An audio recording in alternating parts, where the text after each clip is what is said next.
இந்த பொள்ளாச்சி பாலியல் வழக்கு கிட்டத்தட்ட 9 பேரும் வந்து குற்றவாளி அப்படின்னு சொல்லி நீதிமன்றம் சொல்லி சாகும் வரை ஆயுட்கால தண்டனை அப்படின்னு வந்து கொடுக்கப்பட்டிருக்கு. முக்கிய ஆதாரமா செல்போன் தான் இருந்திருக்கு.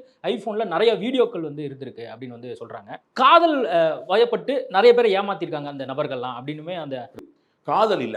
எந்த காதலும் இந்த கொடூரத்தை நினைக்காது, செய்யாதுல நினைக்காது. இது வந்து காதல்ங்கிற சாக்க வச்சுக்கிட்டு, பேரை வச்சுக்கிட்டு அவங்க வந்து பண்ணக்கூடிய ஒரு பெரும் கொடுமை. அது வந்து அது எனக்கு வார்த்தையிலே கிடைக்கல. ஆக்சுவலா அந்த கதறல் இன்னும் என் காதுல ஒலிச்சிட்டு இருக்கு. அது வந்து அந்த சில வீடியோக்கள் செய்திகளின் காரணமா நம்ம பார்க்க வேண்டியிருந்துச்சு. அது வந்து அந்த கதறல் இன்னும் காதுல ஒலிச்சிட்டு இருக்கு. அப்படி சொல்லிட்டு ஒருத்தனை வீடியோ எடுக்க வச்சு, அந்த வீடியோ எடுத்து காட்டி, திருப்பி வீடியோ எடுக்க வச்சு, திருப்பி வீடியோ அதன் மூலமா போட்டு ஒரு பெரிய நெட்வொர்க்கே பண்ணி அதை தொடர்ந்து பண்ணி அன்பிலீவபிள், அன்இமேஜினபிள். ஒன்று வந்து சாகும் வரை ஆயுள் தண்டனை அப்படின்னு சொல்லி சொன்னீங்க.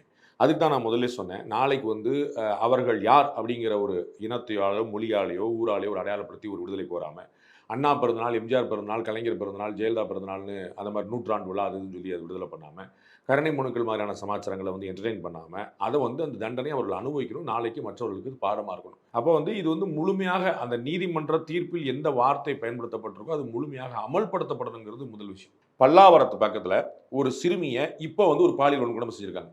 12 பேர், ஒரு சிறுமி 12 பேர், அதுல 7 பேர் சிறுவர்கள், 5 பேர் வந்து அடல்ட். மாறி மாறி மாறி ஏகப்பட்ட அந்த குழந்தைக்கு விவரமே தெரியாம அது வந்து கர்ப்பமாயிருச்சு. அதுக்கப்புறம் என்னன்னு கேட்டா அந்த மாதிரி தனியா வந்து வாட்டர் கேன் போட வந்தேன்னு சொல்லிட்டு அவன் ஃப்ரெண்டு போய் இதே மாதிரி வீடியோ எடுத்து பாட்டு மிரட்டி வச்சு பயந்த என்ன செய்யணும். இப்ப நான் சொல்றது 10 நாளோட ஆகல.